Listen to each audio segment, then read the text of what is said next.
YouTube is home to many creators who are firearm enthusiasts. But it's important to keep in mind that YouTube shouldn't be used to show how to make firearms, how to make certain accessories, or to sell them.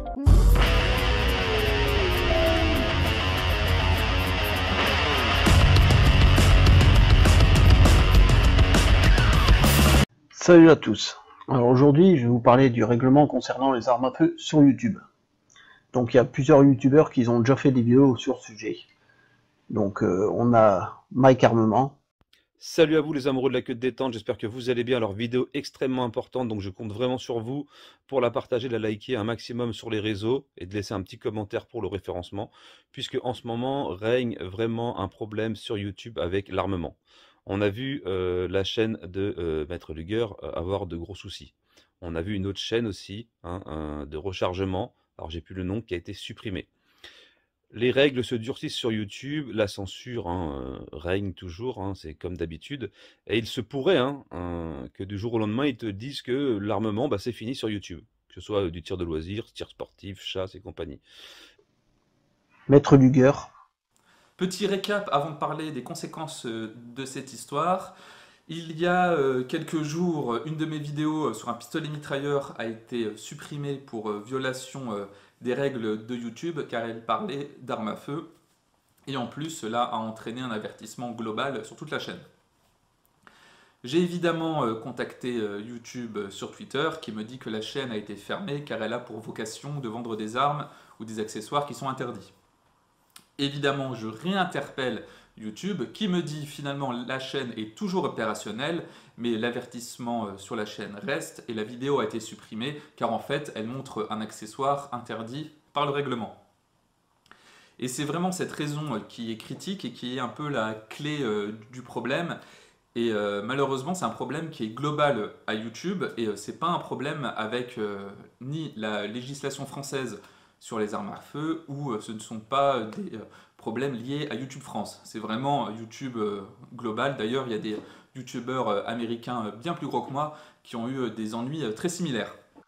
Il y a aussi Baguette Shooter qui ferme carrément sa chaîne YouTube à cause de ces problèmes de striking.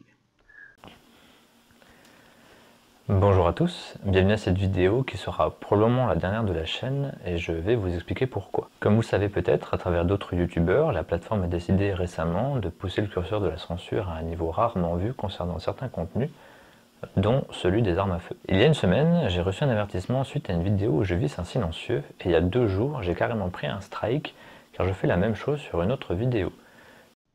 Donc en fait, ce qui est interdit de faire, déjà c'est de la vente. De la vente d'armes. Voilà. Vente des armes à feu, certains accessoires pour armes à feu en vente directe, ça c'est interdit. Ou aussi en mettant des liens vers des sites extérieurs qui vendent ces articles, donc les armes ou les fameux articles interdits. Alors le problème c'est justement ça, certains accessoires pour armes à feu. Ça veut dire quoi? On ne sait pas trop, c'est un peu flou. Alors, dans les exemples, ici, on a les exemples d'accessoires. On nous parle surtout d'accessoires qui permettent, ici, de convertir des armes semi-automatiques, par exemple, en armes automatiques. Donc ça, c'est illégal de montrer ça sur YouTube. De toute façon, c'est illégal en France. Donc, il y a les systèmes de bump stock, hop, qu'on voit ici. Je peux vous mettre un petit article sur les bump stock. Donc c'est un accessoire qui permet de transformer une arme semi-automatique en arme qui se rapproche d'une arme automatique. Des queues de détente mitrailleuses, des gâchettes automatiques intégrées ou des kits de conversion. Donc tout ça en fait c'est des équipements pour transformer une arme semi-automatique en arme automatique. Ça c'est interdit de publier des contenus sur ça. Donc là, dans cette vidéo, j'en parle, mais j'espère que je vais pas me faire striker. Je vous explique pas comment les installer non plus, et où vous en acquérir surtout. Donc on a aussi les chargeurs de grande capacité, plus de 30 coups. Donc chargeurs de grande capacité et les ceintures de plus de 30 cartouches. Donc ça, c'est interdit aussi. Pour faire des vidéos un peu tuto de fabrication, ben, c'est interdit de fournir des instructions sur la fabrication d'armes à feu, donc ça c'est compréhensif. Par contre, c'est aussi interdit de fournir des instructions de fabrication de munitions. Alors ça peut être beaucoup plus problématique. Pourquoi? Parce qu'il y a beaucoup de passionnés qui partagent des vidéos de tutos de rechargement. En tant que tireur sportif, on est beaucoup à pratiquer le rechargement. Et voilà, moi, instruction de fabrication de munitions, j'ai l'impression que du coup, le rechargement, bah, on n'a pas le droit d'en parler sur YouTube ou d'en montrer en vidéo. Ça, pour moi, ça respecte pas forcément leur charte. C'est bien dommage. Donc pareil, pas le droit de faire fournir des instructions sur la fabrication de chargeurs à grande capacité. Bah, c'est compréhensible puisqu'on n'a même pas le droit de montrer des chargeurs à grande capacité manufacturés. Donc encore moins, on va vous expliquer comment en créer.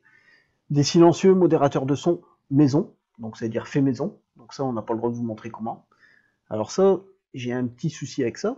C'est que forcément, si c'est du fait maison, bah, je comprends qu'on puisse pas vous montrer et vous expliquer comment fabriquer un silencieux.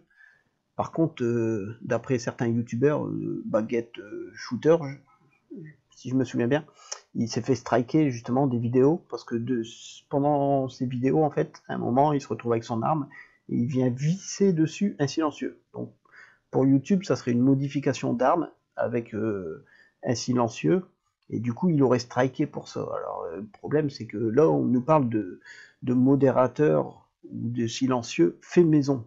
Tandis que là, si c'est un silencieux manufacturé, je vois pas où est le problème. Mais bon, on dirait que faut éviter de montrer des images en fait où on vient visser un silencieux sur une arme. On risque de se faire striker.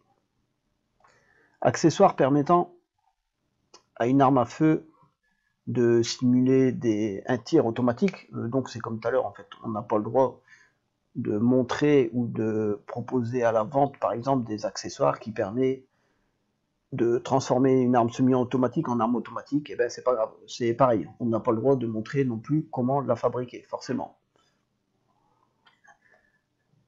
Après, on n'a pas le droit de fournir des instructions concernant la conversion d'une arme à feu en arme automatique.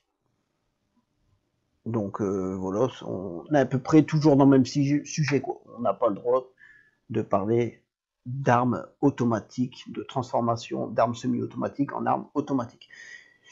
J'irai même plus loin, j'ai l'impression qu'avec YouTube, on n'a pas le droit d'utiliser d'armes automatiques. Déjà, comme on n'a pas le droit de montrer des chargeurs à grande capacité, là, il y a quelques armes automatiques qui utilisent des chargeurs à grande capacité. Donc je vous déconseille de montrer des armes automatiques, et encore plus avec des chargeurs à grande capacité, et encore plus si pendant la vidéo vous allez visser un silencieux dessus. Là vous êtes sûr de vous faire striker. Donc pourtant j'ai déjà vu certains youtubeurs, pas en France, mais qui vont dans des pays étrangers et qui justement profitent de la réglementation des pays étrangers qui autorise le tir à l'arme automatique pour se faire plaisir, faire un tir automatique et nous faire plaisir à nous en même temps en tant que téléspectateurs et nous partager ces images. Donc là j'ai l'impression que c'est un peu interdit de faire ça. Donc voilà. Alors fournir des instructions sur la façon d'installer les accessoires cités au-dessus. Donc là on parle bien d'installer des accessoires qui permettent de transformer une arme semi-automatique en arme automatique, aussi du silencieux, mais par contre du silencieux fait maison, moi je vois, donc je vois pas où est le problème quand on vise un silencieux manufacturé sur une arme, mais bon. Il nous donne quelques exemples. Donc pour la vente, ce qu'il faut ne pas faire, c'est inclure des liens qui envoient en fait vers un site qui vend des armes ou des accessoires qui sont mentionnés plus haut. Donc par exemple les chargeurs à grande capacité, on n'a pas le droit de mettre un lien sur notre vidéo dans le descriptif qui va vers ces sites ou vers un site de vente d'armes. Donc par exemple un lien Natura Buy, pour moi on n'a pas le droit. On a le droit de rediriger sur des sites de discussion qui parlent de ces armes-là, par contre, mais pas des sites de vente. On n'a pas le droit non plus, c'est de présenter une arme à feu qu'on désire vendre, en disant bah, vous pouvez me contacter en message privé, par exemple, si vous voulez acquérir mon arme. Ça, on n'a pas le droit. J'ai déjà vu des youtubeurs le faire, ben là, voilà, YouTube nous dit qu'on n'a pas le droit. Non plus de fournir aux utilisateurs des instructions détaillées sur la façon de terminer un récepteur intérieur afin de finir la fabrication d'une arme à feu. Alors ça, c'est quoi? Récepteur intérieur, en fait, c'est le corps de l'arme. Avec l'arrivée et l'apogée des imprimantes 3D, il y en a, ils s'amusent à fabriquer en fait des récepteurs intérieurs en imprimante 3D. Et dessus, on vient assembler, hop, percuteur, canon, de pièces, je ne vais pas trop les citer, et ça permet d'assembler une arme. Donc ça, c'est interdit de le faire, c'est compréhensif. Montrer aux utilisateurs comment fabriquer un silencieux. Alors j'aime bien parce que ils nous précisent justement qu'on ne doit pas montrer comment fabriquer un silencieux, mais par contre ils disent un silencieux avec une lampe de poche, un bidon d'huile, un récupérateur de solvant ou d'autres pièces. Donc en fait ils citent un peu les pièces avec lesquelles on peut fabriquer un silencieux. C'est un peu... On n'a pas le droit d'en parler en vidéo, mais par contre ils publient sur internet, je ne vais pas dire qu'ils publient la notice, mais ils disent avec quoi on peut fabriquer des silencieux. C'est assez risible. Montrer aux utilisateurs comment installer un bump stock, donc c'est pour transformer une arme en arme semi-automatique, on n'a pas le droit, en compréhensif. Alors par contre ça, c'est des choses qui sont très peu connues, je compte insister dessus. C'est interdit de diffuser en direct une vidéo montrant une personne qui tient ou qui manipule une arme, qu'elle tire avec ou non. Donc ça, c'est interdit. Je ne peux pas faire un live avec une arme à feu dans les mains, même si je ne tire pas avec. Là, par exemple, je décide de faire un live, je dis, ah bah regardez, j'ai mon Glock, je vous le présente, hop, interdit. On n'a pas le droit. En différé, j'ai le droit, mais pas en direct. Et pareil, c'est interdit de transporter, de faire un direct quand on transporte une arme. Donc je ne peux pas faire une vidéo en direct où je transporte une arme. J'ai pas le droit d'utiliser une arme, de la manipuler en direct. J'ai pas le droit de la transporter en direct. On peut le faire en différé, mais pas en direct. Sauf, bien sûr, l'interdiction ne s'applique pas pour les jeux vidéo, forcément. Donc vous voyez, il y a quelque chose à ne pas faire. Éviter les vidéos avec les armes automatiques, éviter les vidéos avec les chargeurs grande capacité, éviter les vidéos où vous venez visser un silencieux, et éviter les vidéos en live, donc en direct avec les armes. Ne faites jamais un live avec une arme à proximité de vous, surtout n'y touchez pas. Si c'est accroché au mur, peut-être que ça passe, mais surtout n'y touchez pas. C'est à peu près tout ce que j'ai à vous conseiller. Alors, qu'est-ce qu'on risque? Eh bien, c'est simple, en fait, on risque des avertissements. Et au bout de 3 avertissements, en 90 jours, on peut se faire fermer, enfin, on se fait clôturer la chaîne. Donc pour moi, ça pose pas de problème, ma chaîne n'est pas monétisée, de toute façon, j'ai même pas suffisamment d'abonnés, ça m'intéresse pas. Mais vous voyez, pour les grosses chaînes, pour les gens qui vivent de ça, ça peut être problématique. C'est pour ça que certains youtubeurs préfèrent passer sur des autres plateformes, souvent des plateformes payantes, pour pallier à ça en fait.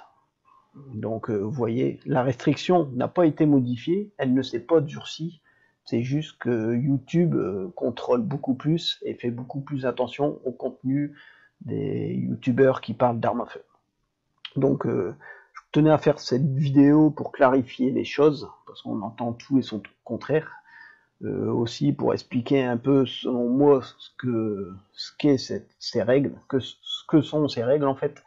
Et voilà, je conseille vraiment à tous les créateurs de contenu sur les armes à feu, moi le premier, de faire attention à ça en fait. Donc pas trop parler de transformation d'armes, ne pas parler de rechargement, pas de chargeur grande capacité, pas d'armes automatiques, ne pas adapter un silencieux en direct sur l'arme, ça a l'air de ne pas passer.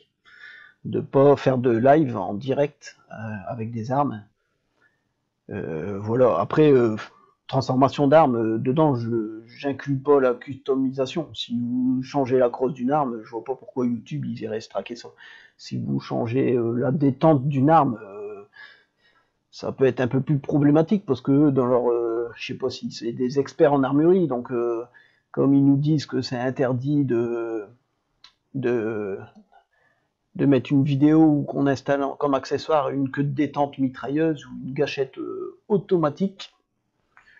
Voilà, si vous changez la queue de détente de votre Glock, peut-être qu'eux ils sont pas assez connaisseurs pour savoir si c'est pas une queue de détente mitrailleuse, une gâchette automatique et qui risque pas de vous striker dans le doute. Donc faites attention à ça. Après, si c'est de la customisation, si vous changez la crosse ou autre, je vois pas quel problème ça poserait. Voilà, être méfiant, c'est assez flou quand même, quoi, je trouve. Surtout au niveau des silencieux, là, je vous dis, c'est pas... Mais bon. En espérant que YouTube clarifie un peu les choses. Et c'est toujours gênant d'avoir des règles comme ça, un peu liberticides.